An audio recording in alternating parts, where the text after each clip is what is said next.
Hello, hello, hi, folks. Welcome. Happy Wednesday. In hopes that you squeezed more out of your day than the day squeezed out of you. I am Sean Azimi with SideGigSean.com. And I welcome you to this live. Jenny, how are you? I know you've been anxious waiting for me to go live. So I got an interesting topic for you tonight. I don't know if you have heard this before or not. I have. And the reason why I have, I believe, is because I have been in sales for so long. You know what I mean? I've been in sales for so long.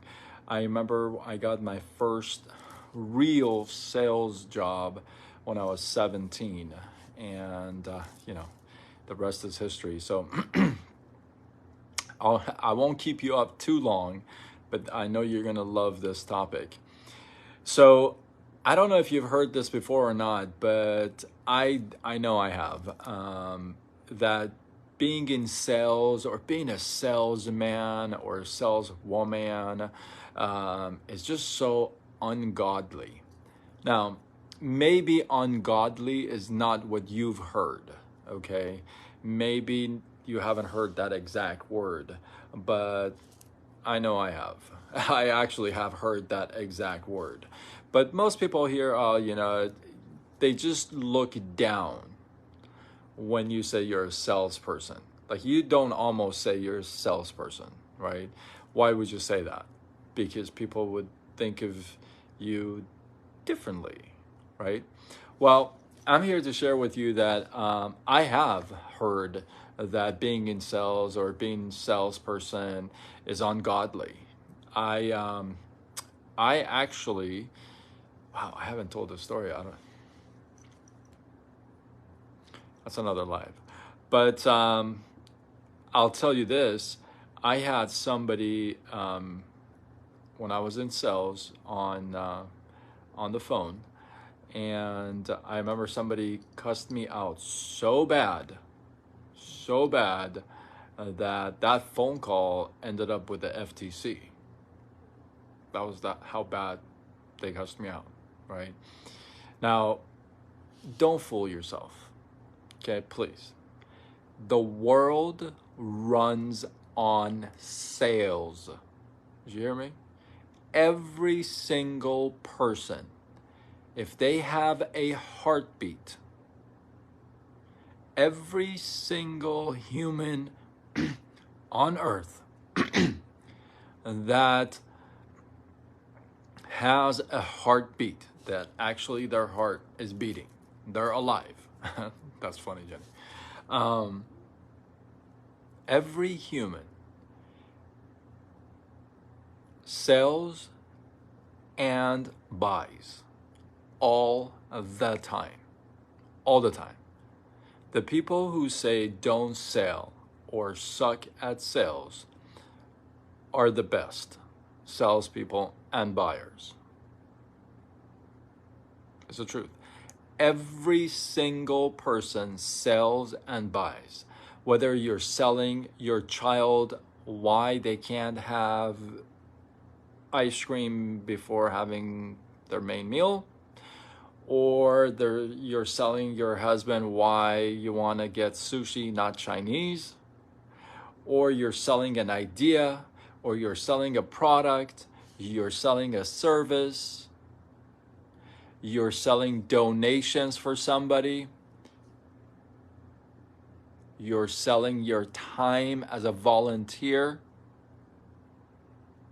for a cause, whatever it is, you're selling. You're selling something, okay? Now, you may not be getting paid for it because it's not a profession. That's a difference, right? But you're selling all day. So do not fool yourself that you suck at sales or you don't know sales or sales is this or that, okay? Don't fool yourself. You're selling all day. You're selling an idea. Whatever you're doing. You may not be, like I said, you may not be getting paid for it, but you're involved in it. Now, I've heard people say, oh man, that's so ungodly what you're doing. In network marketing, in direct sales, in this space, I've heard this more often. I really have. And actually, believe it or not, I've heard it from Christians. I'm not even kidding with you. I'm not kidding.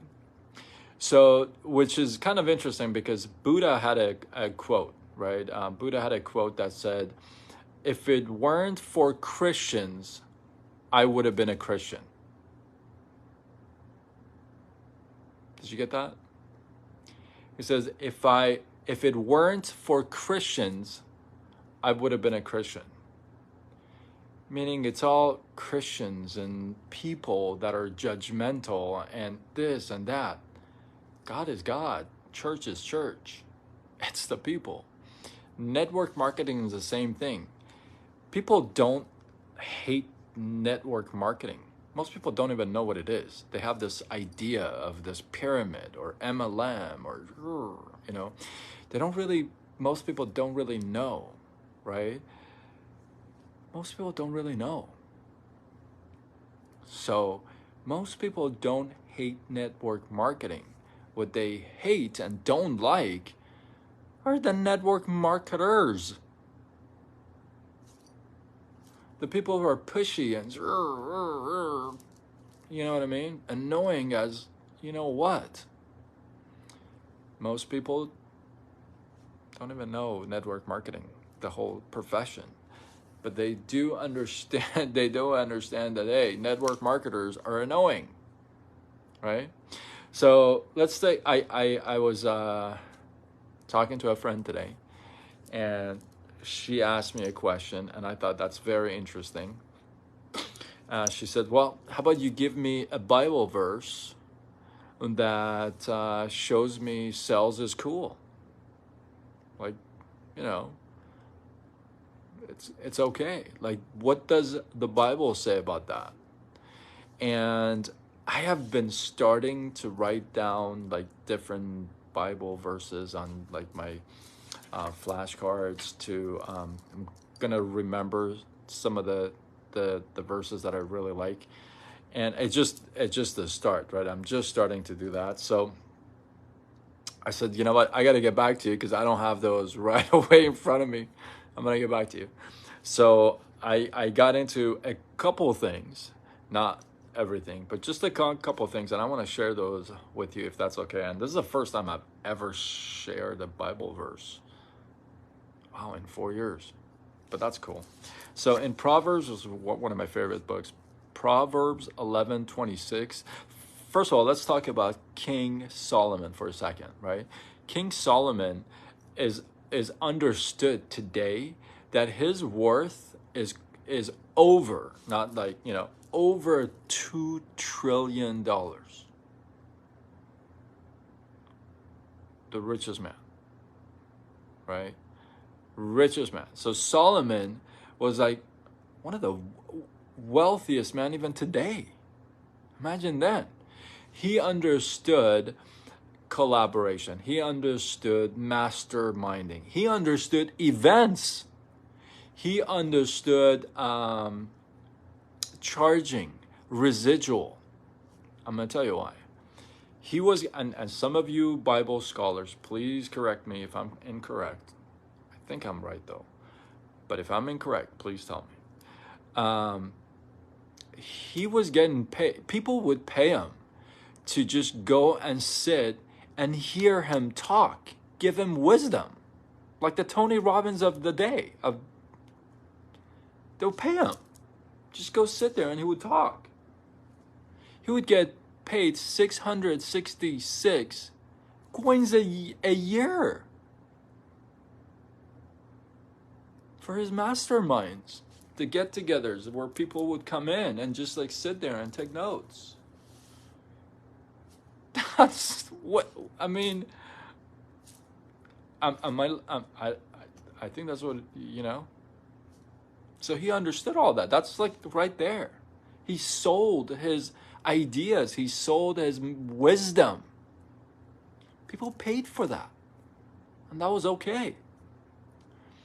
In Proverbs, Solomon says, Proverbs 11:26 says, the people will curse him who withholds grain, but blessing will be on the head of him who sells it. This is right here. Sells it. Right there. The people will curse him who withholds the grain, but blessing will be on the head of him who sells it. Which means if you got a grain, you can't just hold on to it. You're cursed if you do. You got to go sell it. What does that mean? A grain means an opportunity, a product, whatever you've got.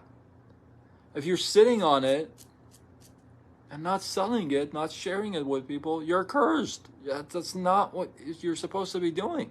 You're not supposed to be sitting on that grain.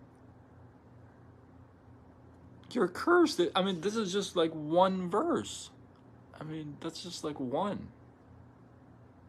Right? So if you're sitting on the grain, if you're sitting on your opportunity, if you're sitting on your gifts, on your talents, if you're sitting on all these things,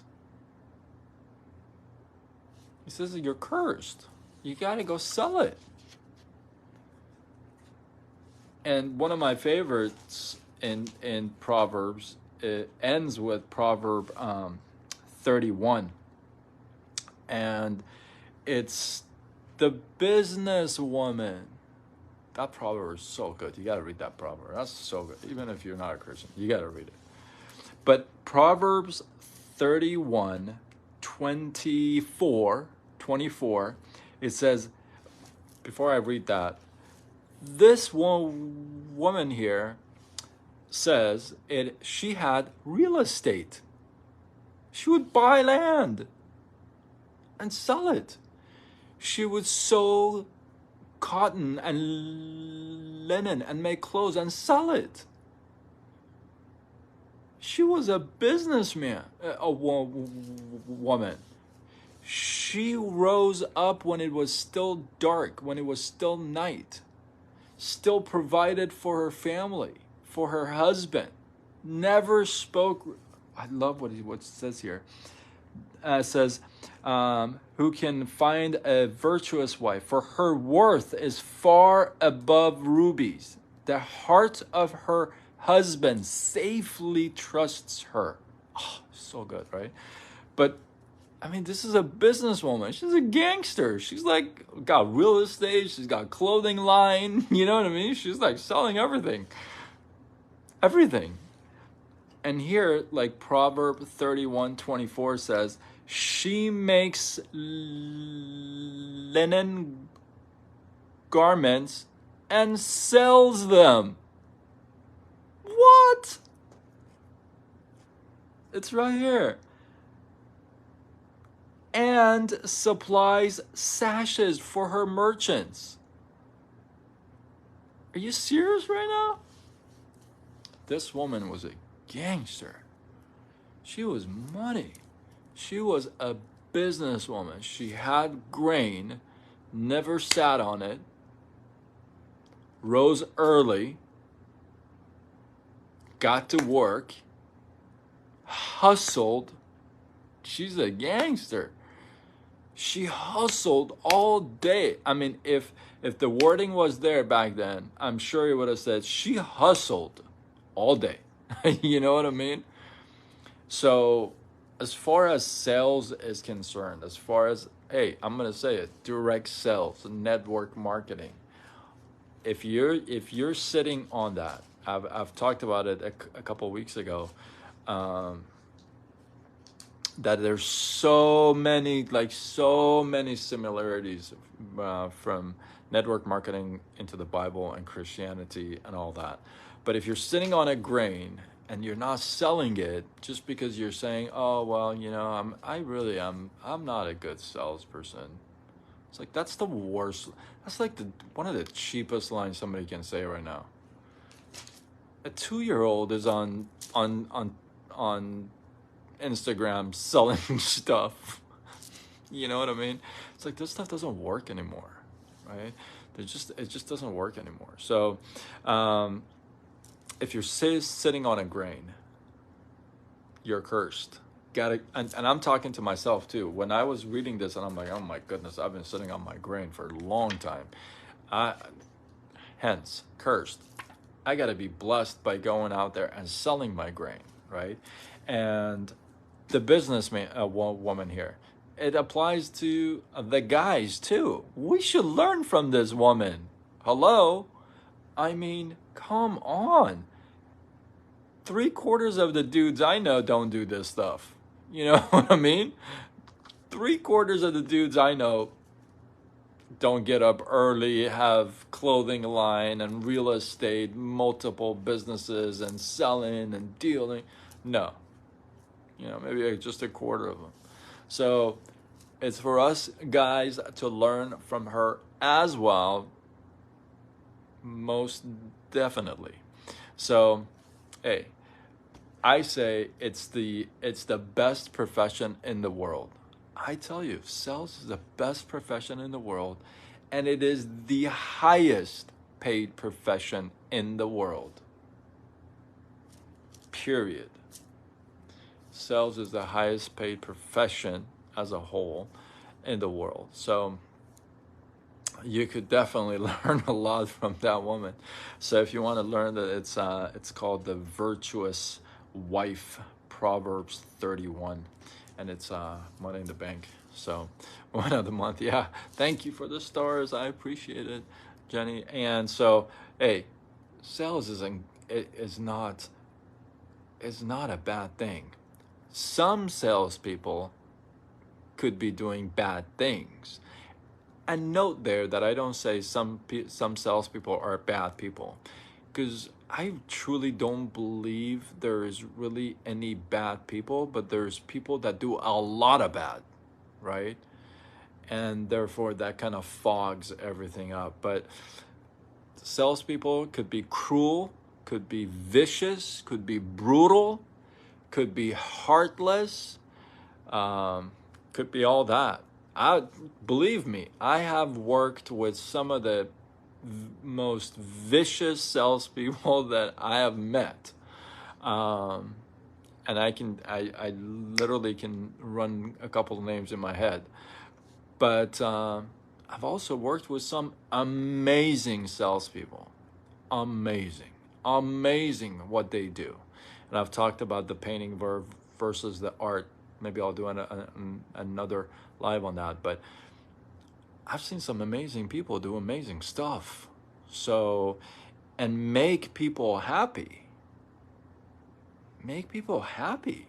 Like, people get excited when they, look, when you buy something you've been looking for, you've been waiting for, you've been saving up for, or it's supposed to help you with something, you get excited about your purchase.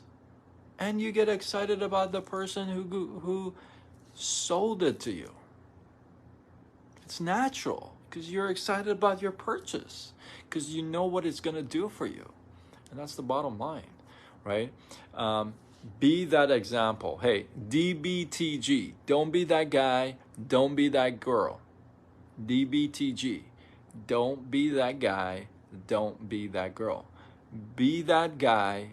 Be that girl that is a good example, a good representative of both, if you carry a faith, of your faith and your profession and your company and your business. You know, my team and I and a lot of people believe that what goes around comes around in this business, in this profession. It could be pretty brutal, you know, but you do you do the right thing. You be the good representative. You rep well. You show up well, so that people say, oh, you know what, maybe those guys are crappy, but this person is amazing. Like, I want to work with this person, right? So hopefully you guys got some love, some inspiration, some value from this. First time I shared Bible verses, if you're into that stuff, or if you like that stuff, maybe drop some notes in the comments, say share some more, or, I don't know. Maybe that would be kind of cool. I haven't done that ever before, but this was a cool subject. I love talking about sales. I could talk about sales all day. But yeah, it's a cool subject. I appreciate you guys. Hopefully you guys got some love, some inspiration, some value from this. Sorry it was a little late. Now I'll tell you this. Now I got two crowds. Now I got people that are telling me, dude, you gotta go earlier. And I got people now that are on the other side of the world and are saying the only time I can see you is like at 11:30 at night when you go, like your time, or 12 o'clock your time. So we got two different crowds, but we're mostly here. So I appreciate you guys. I am gonna go earlier. Don't worry, I'm not gonna go 11:30. So I appreciate you guys. Hopefully you guys got some love, some inspiration, some value from this. If you drop your thoughts, your comments, if you like the Bible stuff, let me know. I definitely have gotten into it a lot more lately, so it's exciting to read, and it's exciting. It's kind of a cool book. I ain't gonna lie to you. It's kind of a cool book. But yeah, if you feel like this was worthy of sharing, do what you got to do. Spread the love. Tag a couple people. You know what to do. And I am Sean Azimi with SideGigSean.com, signing off till tomorrow when we do it all over again. Much love.